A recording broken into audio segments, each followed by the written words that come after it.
બીજા મુદ્દાની વાત કરીએ તો અમદાવાદમાં હવાનું પ્રદૂષણ દિવસે ને દિવસે ભયજનક સ્તરે પહોંચતું જાય છે।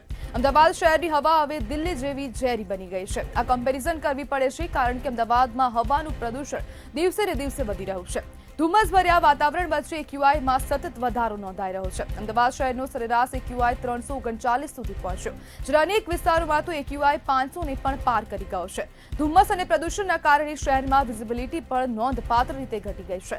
આવી ગંભીર પરિસ્થિતિ વચ્ચે સૌથી મોટો પ્રશ્ન એ છે કે ગુજરાત પ્રદૂષણ નિયંત્રણ બોર્ડ એટલે કે જીપીસીબી શું કરી રહ્યું છે। શહેરમાં પ્રદૂષણ સતત વધી રહ્યું છે, છતાં તંત્ર દ્વારા કોઈ કડક કાર્યવાહી થતી દેખાતી નથી। નાના બાળકોથી લઈને વૃદ્ધો સુધી દરેક વ્યક્તિને ઝેરી હવામાં શ્વાસ લેવો પડી રહ્યો છે, પરંતુ તંત્ર શોભાના ગાંઠિયા સમાન માત્ર સ્થિતિને નિહાળી રહ્યું હોય તેવું લાગી રહ્યું છે અને કોઈપણ પ્રકારની કાર્યવાહી કરાઈ રહી નથી। જે પ્રદૂષણ સતત વધી રહ્યું છે તેને લઈને પણ એએમસી દ્વારા કોઈપણ પ્રકારની કાર્યવાહી કરાઈ નથી, કોઈ ઠોસ પગલાં લેવામાં આવ્યા નથી, પણ છતાં પણ અધિકારીઓ જે ત્યાં બેઠા છે તે લોકોને હવે જાણ પણ નથી કે પ્રદૂષણ વધી રહ્યું છે અથવા તો આંખ આડા કાન કરી રહ્યા હોય તેવું પણ ક્યાંક ને ક્યાંક લાગી રહ્યું છે। અમદાવાદના અનેક વિસ્તારમાં આજે એક્યુઆઈ ખૂબ વધારે માત્રામાં જોવા મળી રહ્યો છે। જુહાપુરામાં 400 ની ઉપર એક્યુઆઈ નોંધાયો, જ્યારે ગ્યાસપુરમાં 354, કટવાડામાં 402 જેટલો એક્યુઆઈ નોંધાયો છે।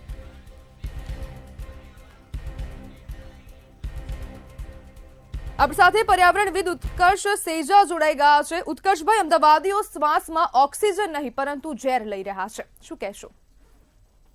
જી, આપે ખૂબ સાચી વાત કરી। શરૂઆતમાં જો કદાચ અમુક આંકડા કહું તો એક્યુઆઈ 425, PM 2.5, 100 થી લગાવીને 300 સુધી અલગ અલગ વિસ્તારોમાં, જ્યારે ટુ વ્હીલર્સની ને એ બધી વાત કરું, ટુ વ્હીલર્સ કે ફોર વ્હીલર્સની, તો 40 થી 50 લાખ ટુ વ્હીલર્સ અને 2200 અંડર કન્સ્ટ્રક્શન મકાનો કે બિલ્ડિંગો કે હાઈ રાઇઝ બિલ્ડિંગો। હવે હું જો આ જાણકારી રજૂ કરતી વખતે કહું તો આપને જાણીને ખૂબ આશ્ચર્ય થશે કે આ ભારતના કોઈ કહેવાતા મેટ્રો સિટીઝની નહીં, પરંતુ આ આપણા અમદાવાદના આંકડા છે, જ્યાં 425 સુધી એક્યુઆઈ પહોંચી જાય છે અને જેમાં PM 2.5 100 થી 300 સુધી હોય છે। એની સામે અગર જો આપણે વાત કરીએ તો પોપ્યુલેશન કે આપણી વસ્તી અમદાવાદની એ 80 થી 90 લાખની વસ્તી છે અને જેની સામે માત્ર પબ્લિક ટ્રાન્સપોર્ટ જે વેહિક્યુલર એર પોલ્યુશનને એક ખૂબ મુદ્દાનું જે ગણવામાં આવે છે ચેલેન્જ, એની સામે 1700 થી 1800 જ બસ છે। જી ઉત્કર્ષભાઈ, જે હાલ પ્રમાણે જે સ્થિતિ ચાલી રહી છે, ખૂબ પ્રદૂષણ વધી રહ્યું છે અને જીપીસીબી દ્વારા કોઈ પણ પ્રકારની કાર્યવાહી કરાતી નથી અને એએમસી દ્વારા પણ આંખ આડા કાન કરવામાં આવી રહ્યા છે, તો તેને લઈને શું કહેશો?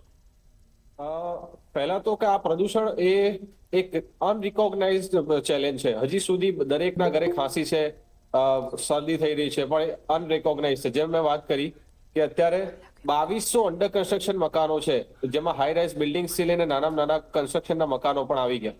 હવે તેમાં કેટલામાં ગ્રીન નેટ છે નથી, તેનો કોઈ પાકો આંકડો ના પબ્લિકમાં છે કે ના ખબર નહીં મ્યુનિસિપાલિટી પાસે છે કે નહીં। અને એટ ધ સેમ ટાઈમ અમદાવાદમાં અનેક સ્થળે એક્યુઆઈ મશીનો, જેમ કે એલિસ બ્રિજ તમે લઈ લો, આશ્રમ રોડ લઈ લો, દરેક જગ્યાએ કહેવાતા કરોડોના ખર્ચે એક્યુઆઈ મશીનો મૂકવામાં આવ્યા હતા, પણ તે પણ અત્યારે ઓલમોસ્ટ 90 to 95% કાર્યરત નથી। જી બિલકુલ ઉત્કર્ષભાઈ, જોડાવા બદલ આપનો આભાર।